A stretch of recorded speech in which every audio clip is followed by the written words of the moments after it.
C'était un véritable artiste martial, vraiment très bon. C'était aussi une immense star de cinéma, et un homme suffisamment ouvert d'esprit pour intégrer tous les arts.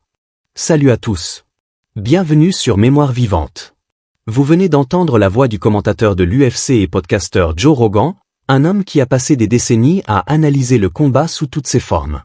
Ces mots résument parfaitement la complexité et le génie d'un seul homme, Bruce Lee. Lorsque les champions de MMA les plus accomplis et les plus respectés de notre époque regardent de vieilles séquences de Bruce Lee, un phénomène fascinant et récurrent se produit. Ils ne regardent pas simplement, ils étudient. Ils s'arrêtent, figés par un mouvement d'une rapidité déconcertante. Ils rembobinent, cherchant à décomposer une technique qui semble défier la logique. Et ils regardent à nouveau, encore et encore, essayant de percer les secrets d'un homme qui, il y a plus d'un demi-siècle, semblait déjà avoir tout compris. 52 ans après la sortie de son dernier film, Enter the Dragon, les chorégraphies de combat de Bruce Lee ne sont pas de simples reliques d'un cinéma d'action révolu. Elles sont des archives vivantes, des encyclopédies de mouvements qui renferment encore des mystères capables de déconcerter les experts les plus chevronnés. Comme le dit si bien Rogan, il était tellement intelligent. Cette intelligence n'était pas seulement académique, elle était kinesthésique, philosophique, visionnaire. Bruce Lee n'était pas simplement un acteur qui savait se battre ou un combattant qui savait jouer. Il était un véritable pionnier, souvent crédité comme le père du MMA, car il fut l'un des premiers à prêcher et à pratiquer l'importance cruciale de la polyvalence, du mélange des styles, de l'abandon des dogmes rigides pour créer un système de combat personnel et efficace. C'est cette philosophie même qui est aujourd'hui le fondement du mixed martial art. Dans ses films, chaque mouvement est une leçon. Observez-le dans Enter the Dragon. Il affronte un adversaire, le frappe avec une précision chirurgicale, esquive un coup de pied circulaire en une fraction de seconde et l'amène au sol avec une transition si fluide qu'elle en devient presque invisible. Sa vitesse semble défier les lois de la physique. Sa puissance, concentrée dans son fameux one-inch punch, est phénoménale et paraît disproportionnée par rapport à son gabarit. Sa synchronisation, sa capacité à anticiper et à réagir, semble presque surnaturelle, comme s'il percevait les intentions de son adversaire avant même que celui-ci n'ait initié son mouvement. Des combattants professionnels, des hommes et des femmes qui ont dédié chaque jour de leur vie à l'art du combat, admettent humblement qu'ils continuent de découvrir de nouvelles couches, de nouvelles subtilités dans la mécanique corporelle et la stratégie de Bruce Lee. Son héritage ne s'est pas érodé avec le temps, il s'est solidifié, devenant la pierre angulaire sur laquelle de nombreux arts martiaux modernes ont été construits. Il continue d'influencer, d'inspirer et de défier les combattants du monde entier. Aujourd'hui, nous allons nous plonger dans cet héritage. Nous allons vous dévoiler et analyser en profondeur 20 séquences de combats rares ou méconnus de Bruce Lee. Chacune de ces scènes est une pièce du puzzle qui prouve, sans l'ombre d'un doute, pourquoi son influence reste non seulement pertinente, mais absolument fondamentale. Parmi l'immense catalogue de combats que Bruce Lee a offert au monde, son duel avec Dan Inosanto dans les séquences originales de Game of Death occupe une place absolument unique et sacrée dans l'histoire des arts martiaux. Cette scène est bien plus qu'un simple échange de coups, c'est une conversation physique entre deux maîtres, une démonstration vivante de la philosophie du Jeet Kune Do. Filmée en 1972, cette séquence faisait partie d'un projet cinématographique révolutionnaire que Bruce Lee n'a jamais pu achever. Sa vision était de créer un film où il gravirait les étages d'une pagode, affrontant à chaque niveau un maître d'un style de combat différent, prouvant ainsi la supériorité de l'adaptabilité sur la rigidité stylistique. Le décès tragique de Bruce en 1973 a laissé ce projet inachevé.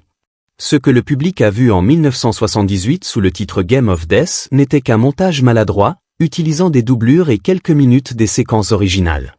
Pourtant, les scènes brutes tournées par Bruce lui-même, et notamment ce combat, continuent d'être une source d'étude et de fascination pour les combattants, plus de 52 ans plus tard. L'authenticité est la clé de la magie de ce combat. Dan Inosanto n'était pas un simple acteur. Il était l'un des plus proches amis de Bruce Lee, son partenaire d'entraînement et l'un des rares hommes qu'il a certifié pour enseigner le Jeet Kune Do.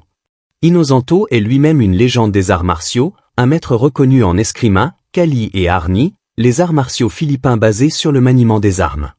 Dans cette scène, il apporte cette expertise, maniant une paire de bâtons d'eskrima avec une vitesse et une précision redoutables.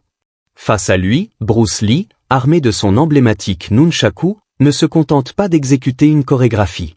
Il réagit, il s'adapte, il incarne sa propre création, le style sans style. Leur échange est une danse mortelle.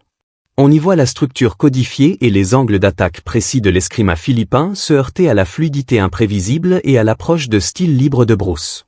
Ce n'est pas seulement bâton contre nunchaku. C'est une opposition de philosophie, la tradition face à l'innovation, le système rigide face à l'adaptabilité totale.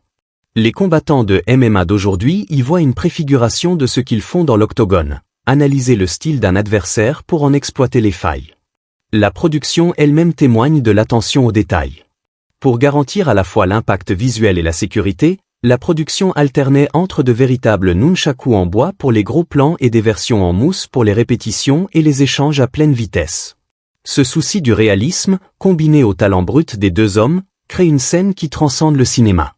Bien que le film original n'ait jamais vu le jour tel que Bruce l'avait imaginé, ce fragment de combat reste un trésor, un exemple intemporel de l'art martial à son plus haut niveau, une leçon de créativité et d'adaptation qui continue d'éduquer et d'inspirer. Dans le panthéon du cinéma d'arts martiaux, certaines images sont gravées dans la mémoire collective. L'une d'elles, bien que fugace et souvent manquée par le spectateur non averti, est chargée d'une signification historique monumentale. Imaginez la scène, Hong Kong, début des années 70. Sur le plateau de tournage de ce qui allait devenir le film d'arts martiaux le plus célèbre de tous les temps, Enter the Dragon, la hiérarchie est quasi féodale. Au sommet, tel un dieu vivant, se trouve Bruce Lee. Il n'est pas seulement la star, il est le chorégraphe, le philosophe, l'âme du projet. Et tout en bas de l'échelle, il y a les jeunes cascadeurs, décors anonymes et interchangeables dont le travail consiste à attaquer la star et à tomber de la manière la plus spectaculaire possible. Parmi eux, un jeune homme agile, plein d'ambition mais totalement inconnu, du nom de Chan Kong-san, que le monde connaîtrait plus tard sous le nom de Jackie Chan. La scène en question est le chaos contrôlé de la bataille dans le repère souterrain de Han. Bruce Lee, armé de 2 bâtons d'escrima, est une tornade de fureur, repoussant des dizaines d'hommes de main. Jackie Chan, jouant l'un de ses sbires anonymes, a son moment. Il doit sauter par-dessus un autre cascadeur et attaquer Bruce par derrière. C'est un mouvement acrobatique complexe, conçu pour mettre en valeur l'habileté de Bruce à se défendre contre une menace venant de n'importe quelle direction. Mais dans la fureur de l'action, le timing est légèrement décalé. Bruce, dans un tourbillon de mouvements, se retourne et frappe avec ses bâtons, comme prévu par la chorégraphie. Cependant, au lieu de s'arrêter à quelques centimètres du visage de Jackie, l'un des bâtons le frappe de plein fouet. Le contact est réel, brutal. Jackie Chan a raconté cette histoire d'innombrables fois dans des interviews, et chaque fois, on sent encore l'émerveillement dans sa voix. L'impact l'a projeté au sol, le laissant étourdi. Immédiatement, le mythe de Bruce Lee s'est effondré pour révéler l'homme. Bruce a crié « coupé », a jeté ses bâtons et s'est précipité vers le jeune cascadeur blessé. Oubliant complètement la caméra et le reste de l'équipe, il était submergé par l'inquiétude, s'excusant abondamment, berçant la tête de Jackie et s'assurant qu'il n'était pas gravement blessé. Pour Jackie, ce fut un moment surréaliste. D'un côté, il souffrait le martyre. De l'autre, son idole absolue, l'homme le plus célèbre d'Asie, le tenait dans ses bras et lui témoignait une attention sincère.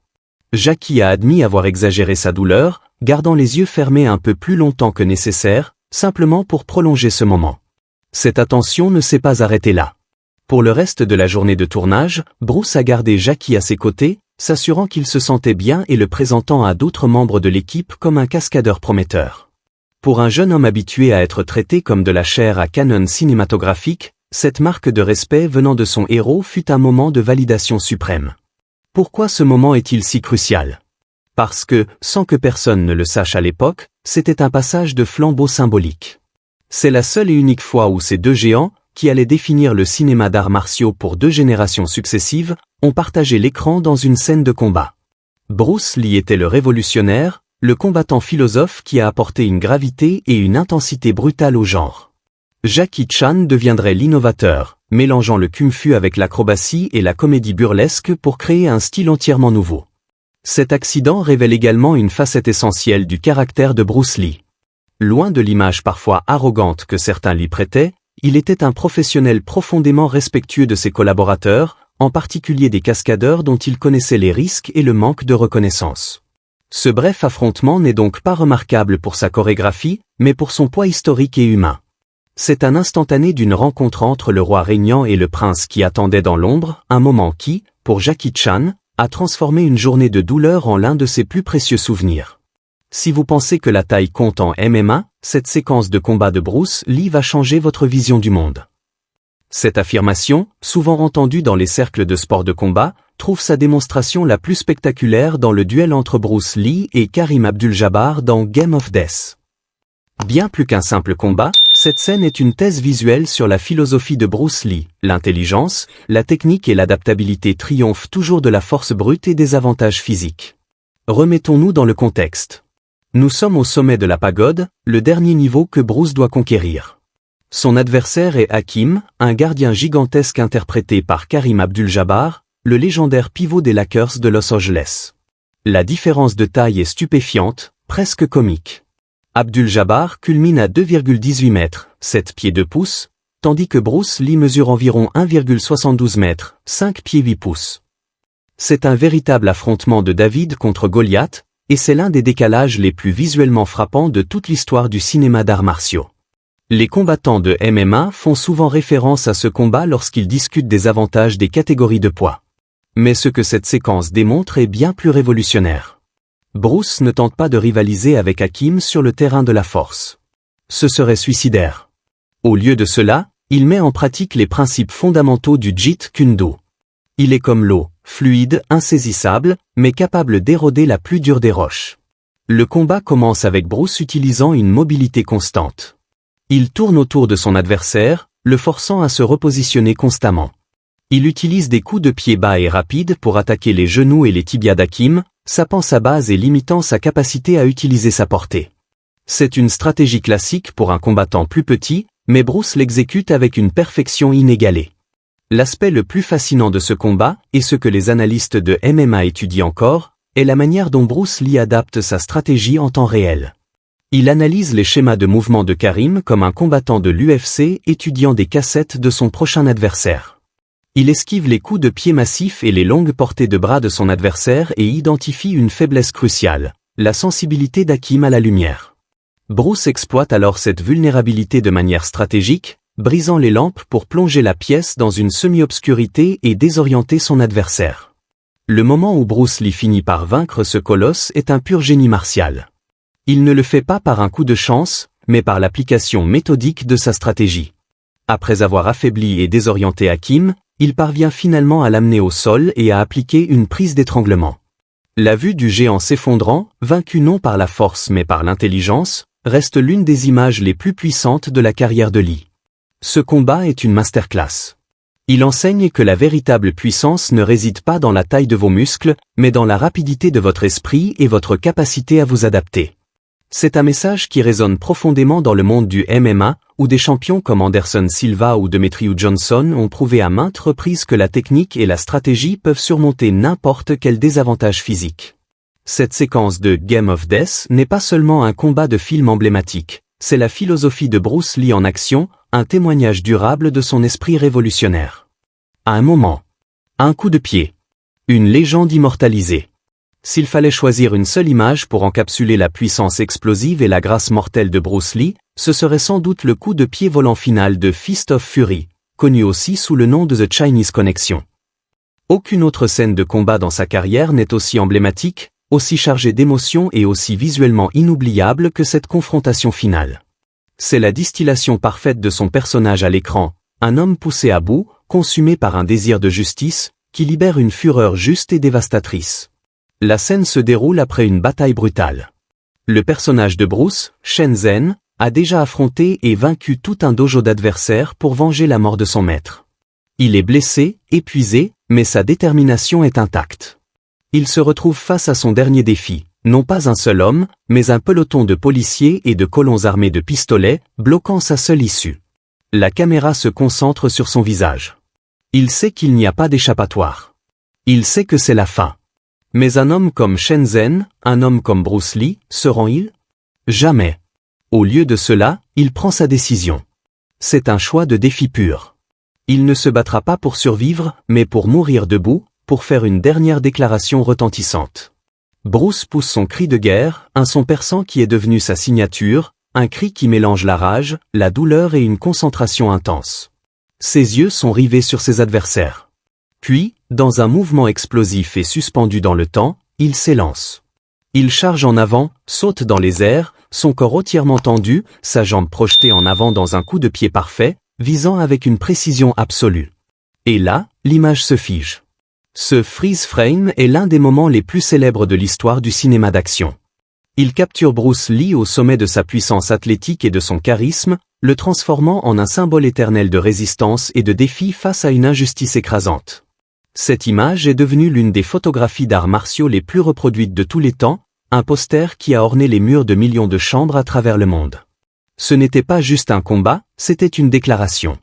Un dernier moment de défi, une démonstration de puissance absolue face à des obstacles insurmontables. C'était Bruce Lee à son apogée, un artiste qui a compris que la fin d'une histoire pouvait être aussi puissante, sinon plus, que son commencement. Pour les combattants de MMA et les fans d'action, cette scène représente l'esprit du guerrier dans sa forme la plus pure, ne jamais abandonner, ne jamais reculer, et si vous devez tomber, tombez en vous battant avec tout ce que vous avez. Ce seul coup de pied incarne tout ce que Bruce Lee représentait, le courage, l'habileté et le refus de se soumettre, quelles que soient les chances. C'est une image qui a fait de lui plus qu'une star de cinéma, elle a fait de lui une icône immortelle.